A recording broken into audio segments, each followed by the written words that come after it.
Una vez, mientras estaba de visita en Inglaterra, caminaba de regreso al hotel con un grupo de amigos después de una fiesta. Todos estábamos contentos, relajados y un poco bebidos. Caminaba 3 metros por detrás del grupo. Entonces, tú también te apartaste un poco de los demás. Y de repente, íbamos caminando uno junto al otro. No sabía mucho sobre ti, solo que eras estadounidense, alto y atlético, con cabello castaño rizado y hombros anchos.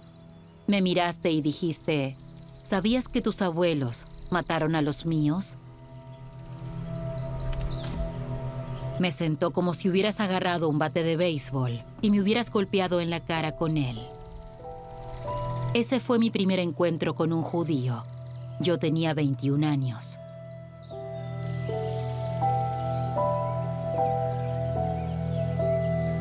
En esos pocos segundos entre nosotros, yo representaba todos los crímenes de los alemanes contra el pueblo judío. Y me ahogaba en esa culpa.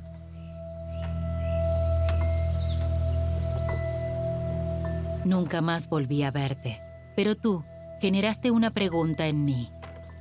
¿Qué aprenden los niños alemanes sobre el Holocausto? ¿Harían frente a un nuevo ascenso de la ultraderecha?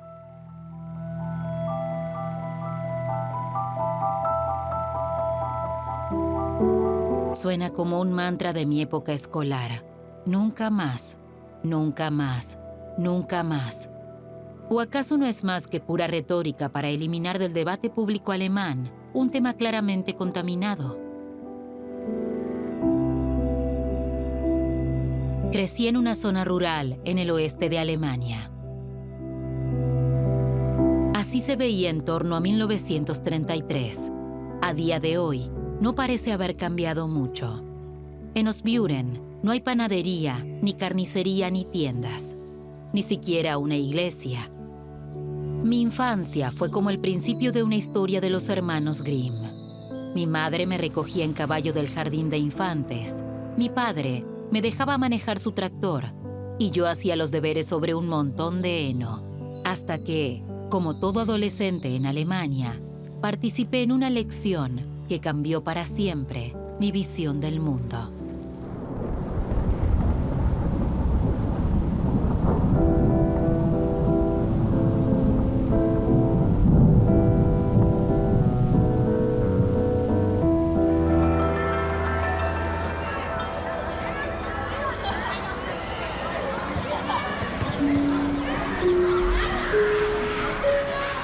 Buenos días a todos. Buenos días, señor Corinth.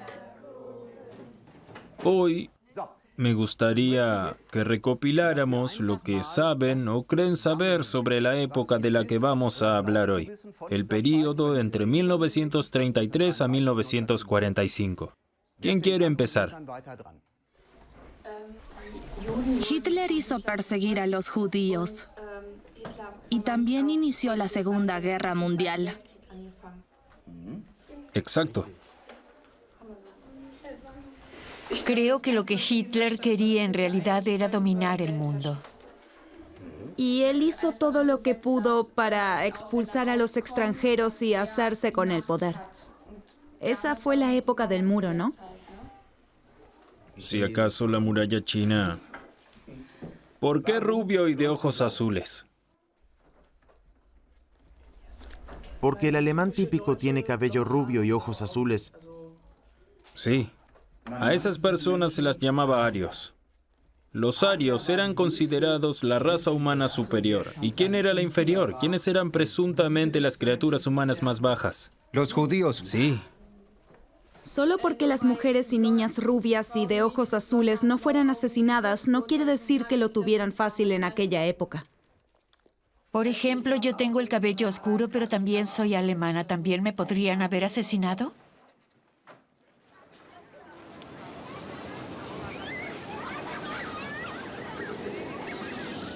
Esta es la escuela en la que estudié.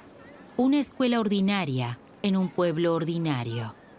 También yo oí hablar del Holocausto por primera vez en una lección similar. Y mis conflictos con el tema fueron los mismos.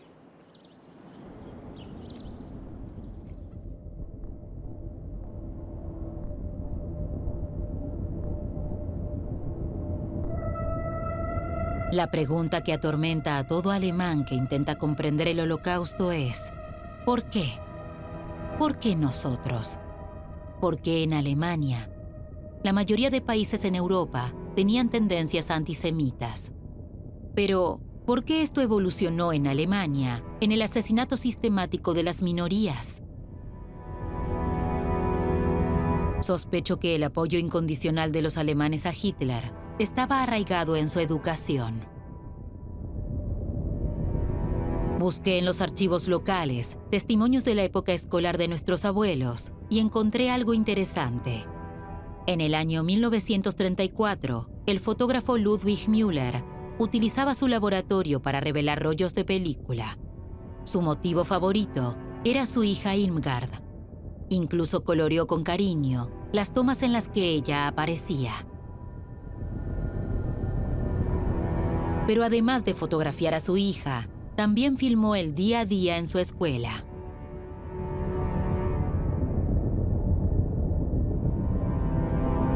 Este material nos permite conocer los métodos educativos durante el periodo nazi.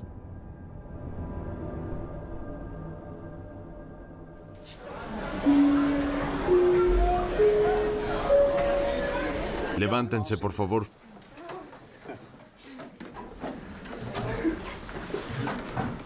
Les deseo unos buenos días. Buenos días.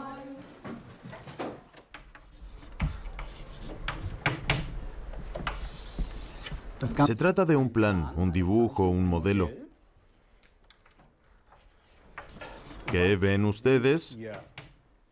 Describan lo que ven. ¿Podrían ser carpas o barracas? ¿De acuerdo? Parece muy frío, ordenado y organizado. A mí también me parece muy organizado. Y sobre todo vacío. Al no haber nada superfluo, parece muy eficiente. Justo de eso vamos a hablar hoy. Este es el plano, aunque es solo un modelo, pero es el plano de Sachsenhausen, considerado el campo de concentración más eficiente que haya existido jamás. Es un campo de concentración ideal, por así decirlo. La pregunta de hoy es, ¿por qué y para qué se diseñó este campo así? ¿Qué creen ustedes? Tal vez para que todo el complejo se pudiera controlar. Desde un lugar específico se puede ver todo mejor. No es para que se vea lindo. Sí, es la geometría del terror absoluto, de la vigilancia y el control total.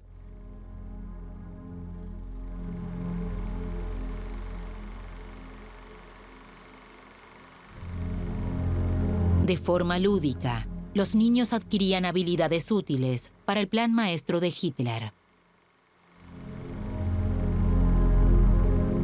Los niños experimentaban en primera persona para ampliar sus conocimientos prácticos.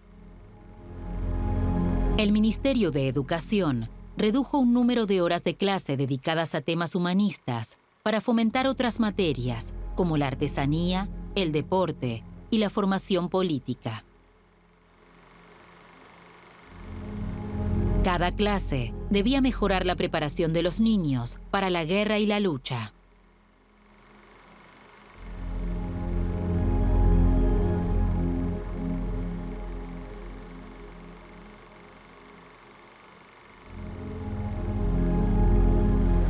El club de fútbol Borussia Dortmund, entre los punteros de la Bundesliga, tiene todos los domingos entre sus aficionados a ultraderechistas y antisemitas como invitados no deseados. Y esto va más allá de un problema de imagen, sobre todo porque su principal patrocinador tiene un pasado con vinculación nazi. La empresa química Evonik surgió de las empresas de Gusa e IG Farben. y administraron campos de trabajo forzado y fabricaron Zyklon B. Este veneno se utilizó para el asesinato masivo en los campos de concentración. Que alguien empiece haciéndome una pregunta sobre algo que quieran saber sobre esa época.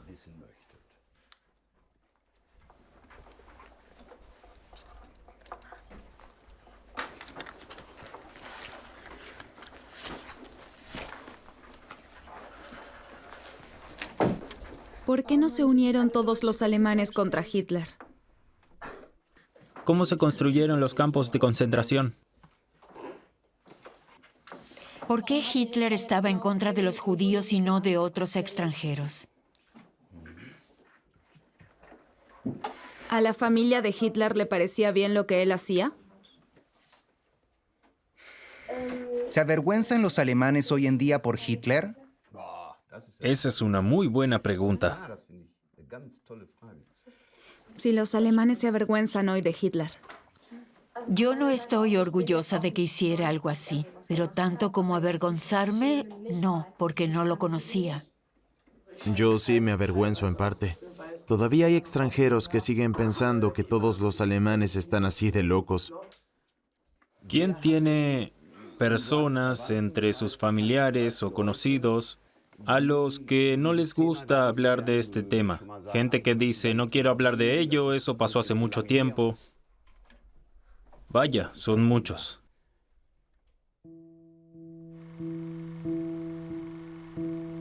Cuando el presidente Hindenburg nombró a Hitler canciller en 1933, las consecuencias para los niños de todo el país fueron inmediatas.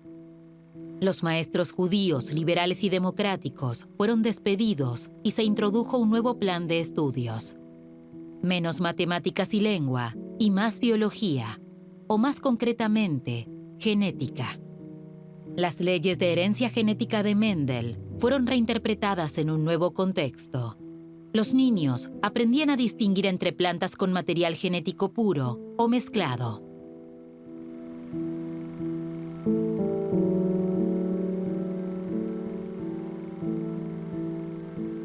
Al cruzar semillas de distintas especies, como esta flor blanca y esta roja, creaban lo que Mendel llamaba híbridos o bastardos.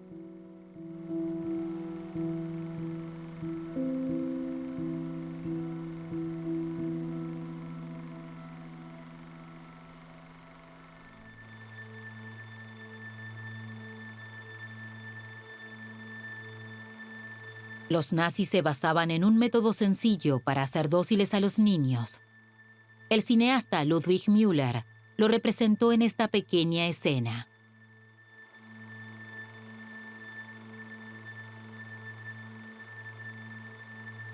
No era el personal de la escuela quien supervisaba a los niños, sino que eran los propios alumnos los que se controlaban entre ellos. Y los que delataban eran recompensados.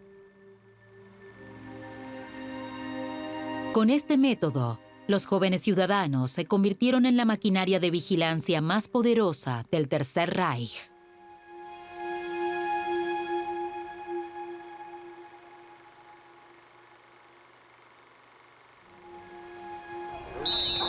Exacto. No muestren miedo. He hablado del tema con muchas personas de mi equipo y también con mi entrenador, y tienen una opinión un poco distinta a la que tenemos en la escuela. Alguna gente dice que los libros de historia de la escuela solo tienen mentiras, que no tiene sentido lo que cuentan y que Hitler no fue tan malo. 4, 4, 4, 4, 5, 6. Entonces, de repente, tuve una idea totalmente distinta del tema. Pensé que Hitler en realidad no quería nada malo. Ahora no sé qué debo creer. En el momento pensé que en realidad no quiero pensar así, pero así fue y así es. Es un tema en el que no puedes dejar de pensar sin más. En realidad, pensé que sería testigo de cómo se tomaría Nele la cuestión de la culpa alemana. Pero en vez de eso, ella se pregunta ahora si sus lecciones de historia están manipuladas.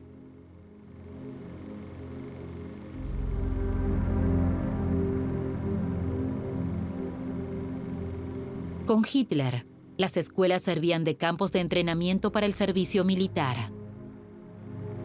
Había una enorme presión por ajustarse a los ideales nazis, al soldado político, a la madre abnegada.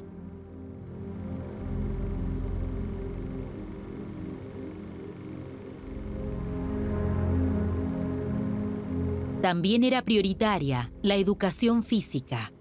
El Führer quería arios fuertes con una voluntad de hierro y una fuerte devoción por su ideología y su persona.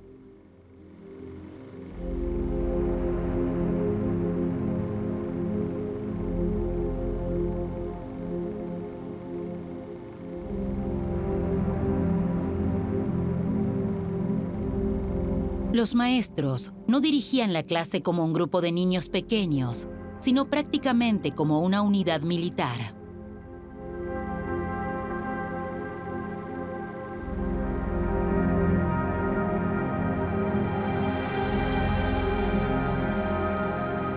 Los niños salían de la escuela con una formación militar inicial.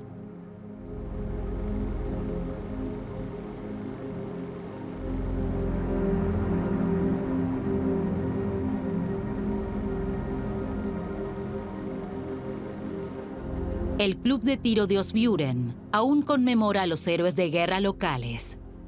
Lily entrena aquí, según marca la tradición.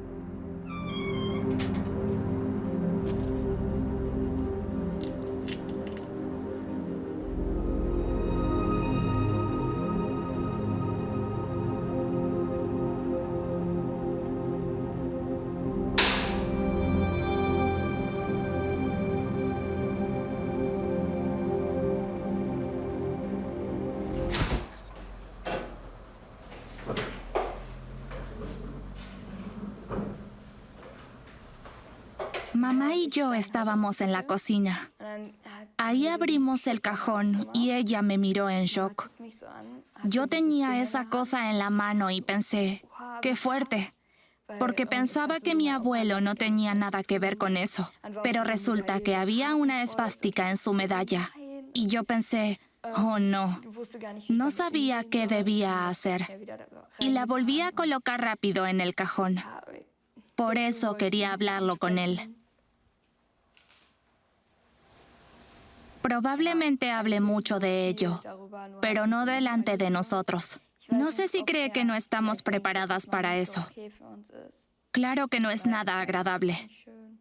Tampoco sabe si podríamos soportar que nos cuente que a él también lo masacraron, aunque fuera alemán.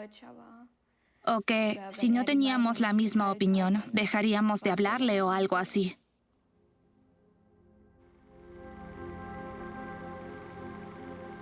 En clase, los niños aprendían un tipo especial de taquigrafía para poder comunicarse de forma más eficaz que lo que permitía la complicada lengua alemana.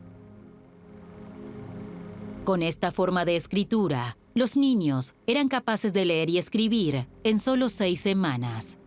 Esto les dejaba más tiempo para otras lecciones más importantes.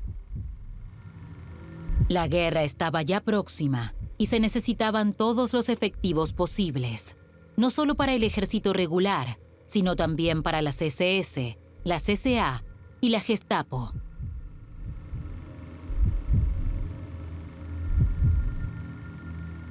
Las películas de Ludwig Müller no persiguen ningún objetivo propagandístico. Son una mirada particular del día a día de esta escuela de Plettenberg.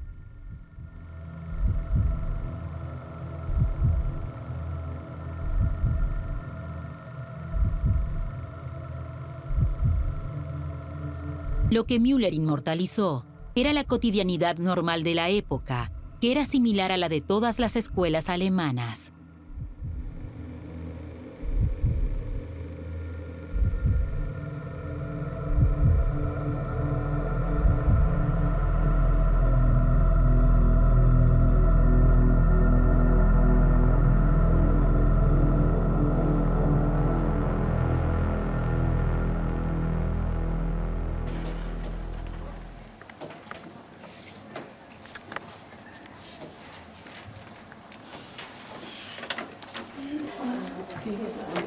Normalmente no me lo imagino tan gris, solo en algunos lugares, como en una residencia de ancianos, donde hay muchos pasillos y muchas habitaciones, pero hay bastante luz y las paredes tienen un color lindo. Uno se puede sentir bien allí. Es como cuando vas a la casa nueva de un amigo y al principio crees que no puedes tocar nada, pero luego te das cuenta de que son muy agradables. Ya sabes dónde están algunas cosas y puedes hacer algo tú misma. Así es como me lo imagino. La clase del profesor Heller visitará a Sachsenhausen en 2 días. Gracias, hasta luego. Me sorprende que los alumnos solo hayan visto un plano del campo de concentración, ningún documento gráfico.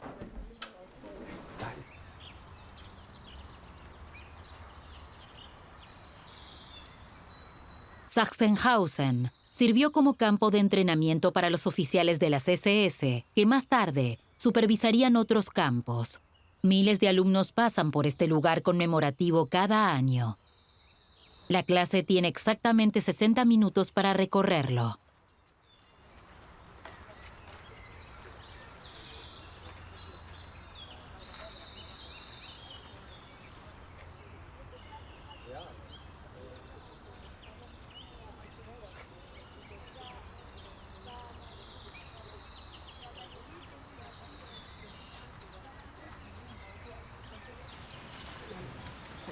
Cuando lo miras así, es lindo. Tiene buenas vistas. No puedo imaginarme que aquí hubiera gente cautiva. Pero sí que se reconoce por las fotos. Es mucho más grande de lo que pensaba. Es muy diferente cuando lo ves en un plano y cuando estás aquí y lo ves como es de verdad.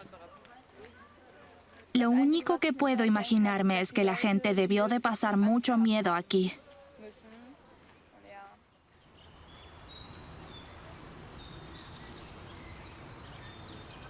Los alumnos aún no están en disposición de llenar este espacio vacío con información y contexto. El señor Heller, sí. También es la primera vez que visita un campo de concentración.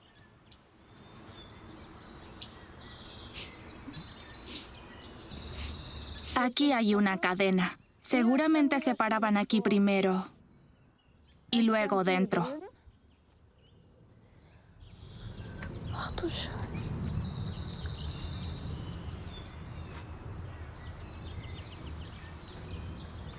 Imagina que estás dentro. Todos están parados a tu alrededor. Tal vez tu familia, tus amigos, niños. Todos están aquí, parados, mirándote, y entonces te disparan por ser judío.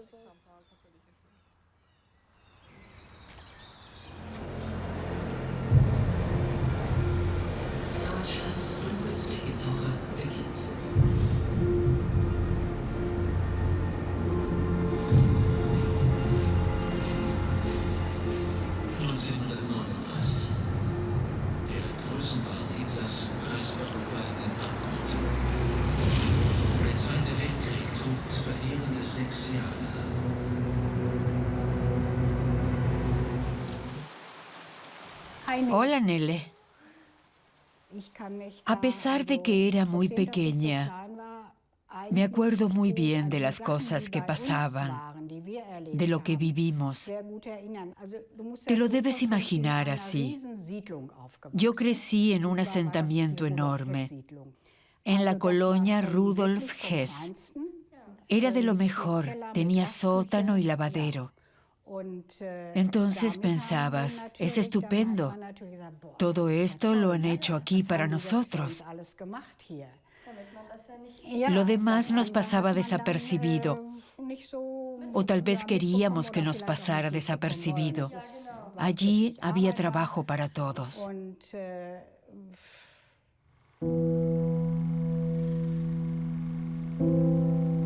Este es el punto que más me cuesta aceptar. Comprender a los millones de personas que toleraron que otros fuesen oprimidos por una pequeña mejora de su propia calidad de vida.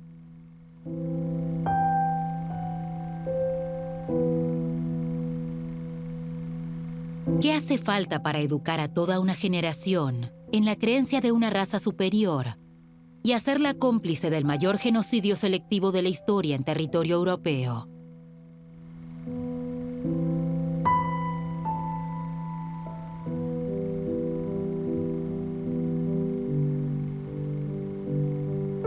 La abuela de Nele es consciente del papel que desempeñó en la cosmovisión nazi de aquella época. Un artículo del periódico Die Mittelschule describe el papel de las niñas en el Tercer Reich. Los maestros debían hacer entender a todas las muchachas que eran guardianas de la semilla aria pura.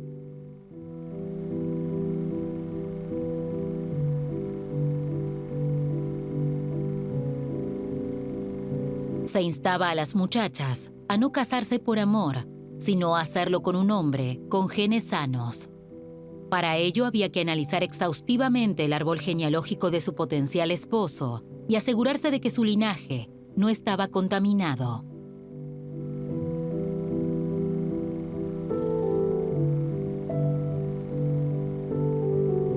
Me pregunto qué pensaría Ludwig Müller sobre las perspectivas de futuro de su hija Irmgard.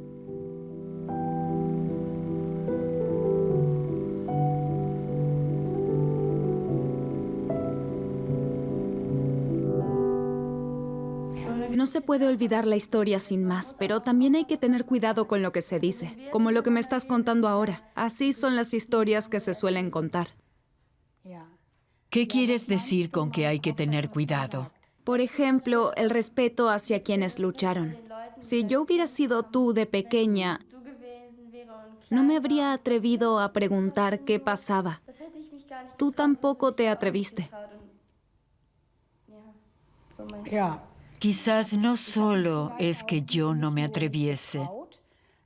Para empezar, yo estaba inmersa en aquel mundo.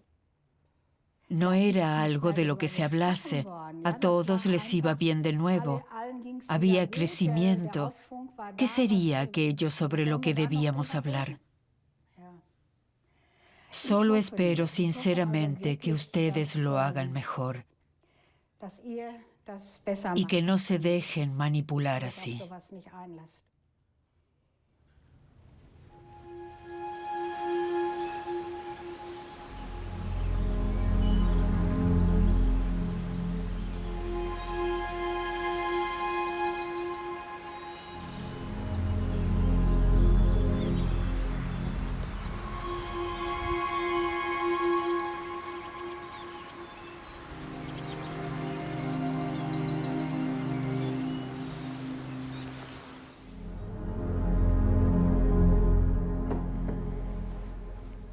Esto es Hanukkah y estamos encendiendo las velas. Todos teníamos que llevar estrellas en el campo de concentración. Una vez me preguntaron si hubiera preferido ser cristiana en vez de judía. Lo tuve que pensar detenidamente. Y luego dije, sí, yo no quiero ser una heroína. Habría preferido nacer cristiana y no haber vivido todo eso. La historia se ha repetido en parte. No creo que vuelva a haber otro Hitler, pero ustedes deben ser advertidos para no votar a quienes dicen que el monumento sobre el Holocausto en Berlín es una vergüenza y que tiene que desaparecer, o que no es necesario seguir hablando sobre el Holocausto. Ustedes tienen que hablar sobre ello, pues algo así no puede volver a suceder. Y esa es mi misión. Nunca más Auschwitz, nunca más el exterminio de tantas personas.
Aquí, muy cerca de nosotros, en Dortmund, hay un bastión neonazi. Y la ciudad de Dortmund tiene muchos problemas con neonazis.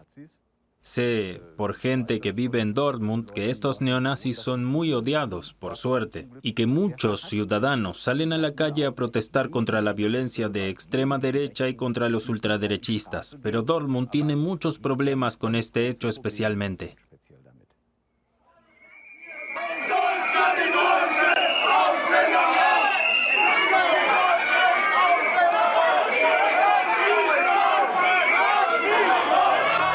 En 2014, Siegfried Borchardt, apodado SS Siggi, fue elegido concejal de Dortmund.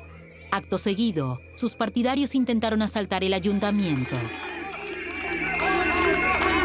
10 personas resultaron heridas ese día. Dortmund se convirtió rápidamente en un punto central de la escena neonazi de Alemania Occidental.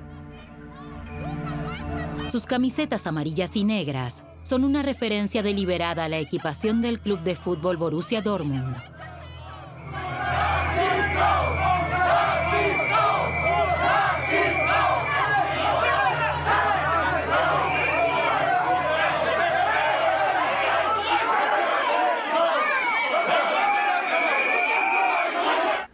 ¿Qué pequeña contribución podemos hacer para que algo así no degenere, para que algo así no siga pasando de esta manera? ¿Qué opciones tenemos? ¿Qué pueden hacer ustedes? Si yo estuviera en Dortmund y fuera testigo de algo así, probablemente no intervendría por miedo a que me hiciesen daño. Pero si, por ejemplo, si hubiera un grupo más grande contra la extrema derecha y tú vivieras allí, ¿participarías? ¿Te unirías a una marcha de protesta para decir que no queremos más neonazis? ¿Te parecería demasiado peligroso? Sí. El miedo hacia las personas dispuestas a usar la violencia tiene consecuencias catastróficas. Esto era así en la Alemania nazi y también lo es hoy en día. Me pregunto entonces si los maestros deberían ser los únicos responsables de transmitir las enseñanzas básicas sobre el Holocausto. Y es que claramente el profesorado tiene sus límites a la hora de enseñar sobre este tema. Según varios estudios, el 40% de los niños alemanes no saben relacionar el término Auschwitz con nada.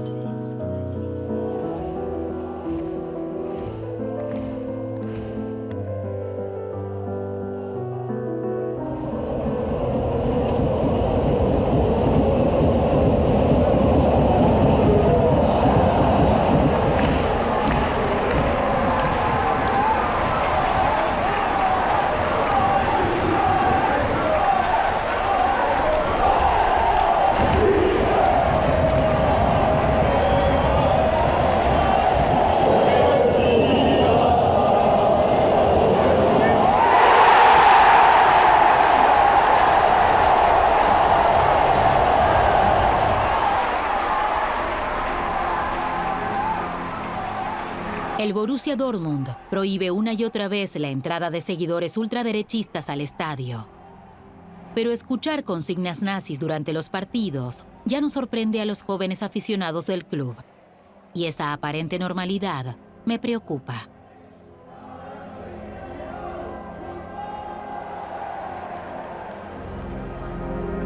Es un video muy antiguo. Debe ser de hace más de 50 años. Ese soy yo. Ese es mi abuelo. ¿A quién tiene en su regazo? Creo que es Silke. Fue un gran hombre, con muchísimos logros. Siempre fue el cabeza de familia. Tenía un conocimiento enorme. Estaba muy interesado en la ciencia, sobre todo en todo lo referente al espacio. Sabía muchísimo. Siempre nos contaba cosas a los niños y lo contaba de forma muy emocionante. Eso era muy lindo.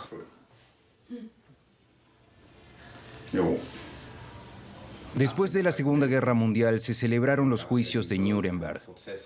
Primero detuvieron a todo tipo de personas, los encarcelaron como prisioneros de guerra, los enjuiciaron y en algunos casos los condenaron. Él también estaba allí. Lo acusaban de haber cometido crímenes de guerra. Fue teniente general en la guerra, pero en realidad tenía más que ver con trabajos administrativos y ese tipo de asuntos. Al final fue absuelto porque ya había pasado 3 años en cautiverio. En todo ese tiempo, toda la familia tuvo que arreglárselas sin él. Mencionaste que antes de morir volvió a decir que él no sabía nada de todo lo que había pasado. No dijo eso antes de morir. Lo que siempre decía era que no era cierto, que todo era una exageración, que los otros, los rusos y los estadounidenses y el resto, solo querían convencernos de lo malo y perverso que había sido todo. ¿Propaganda de guerra? Exacto, de hecho, él creyó firmemente hasta el final que no había sido así. Tal vez estaba un poco equivocado, después de todo.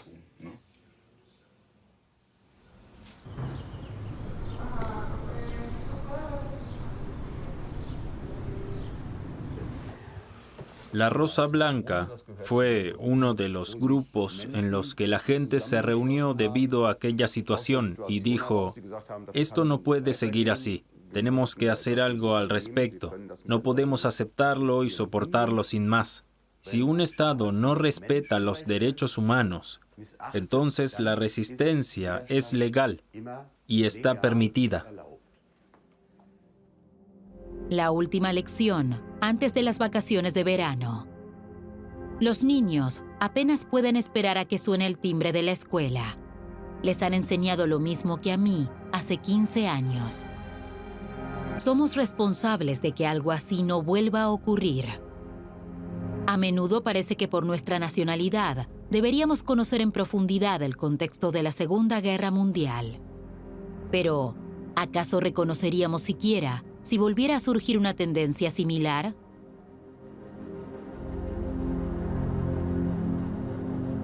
¿Se opondrían estos muchachos a un nuevo ascenso de la ultraderecha?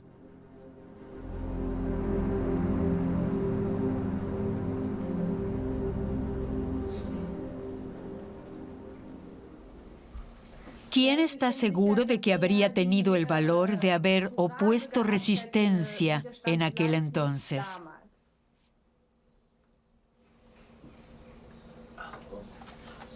1, 2, 3, 5, 6.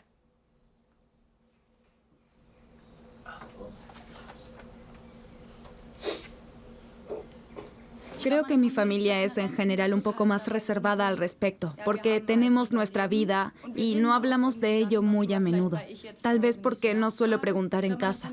Creo que mi familia habría sido una de esas familias que habría preferido agachar la cabeza, que simplemente lo habría aceptado. Es la impresión que tengo. Creo que yo preferiría haber muerto luchando por otras personas que fueron asesinadas, que vivir sabiendo que fui responsable de la muerte de varios millones de personas por no haber dicho nada.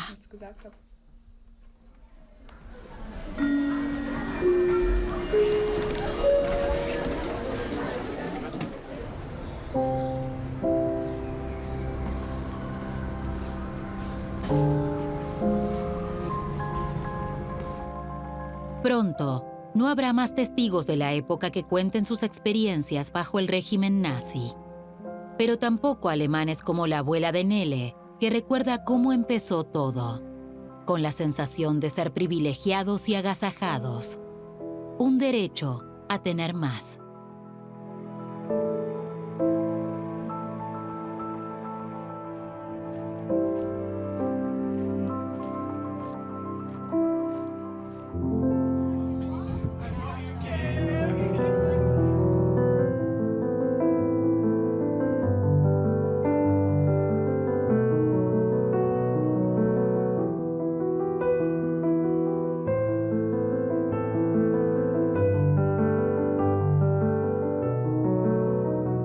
Pienso a menudo en ti, en aquella noche de niebla en Inglaterra. Tus palabras resuenan en mi interior. Tus abuelos mataron a mis abuelos. Es aterrador pensar que la mayoría de alemanes crecerán sin haberse detenido nunca a reflexionar sobre tu dolor. La indiferencia puede ser tan seductora. ¿Por qué nosotros? ¿Por qué en Alemania? ¿Qué clase de razonamientos hicieron posible el Holocausto? ¿Y qué tan propensa soy yo a algo así? Me han dicho en muchas ocasiones que este genocidio habría sido posible en otros países. Pero eso no me consuela. No tengo ninguna razón para creer que me habría convertido en una luchadora de la resistencia. Soy una persona obediente y no me gusta saltarme las normas. Pero la pregunta me ha ocupado durante toda mi juventud. ¿Qué habría hecho yo? Cuando los tiempos son difíciles, es fácil convencernos de que nuestras malas acciones son una necesidad de la naturaleza humana. Pero si hay una lección que debemos interiorizar, es que siempre tenemos una elección.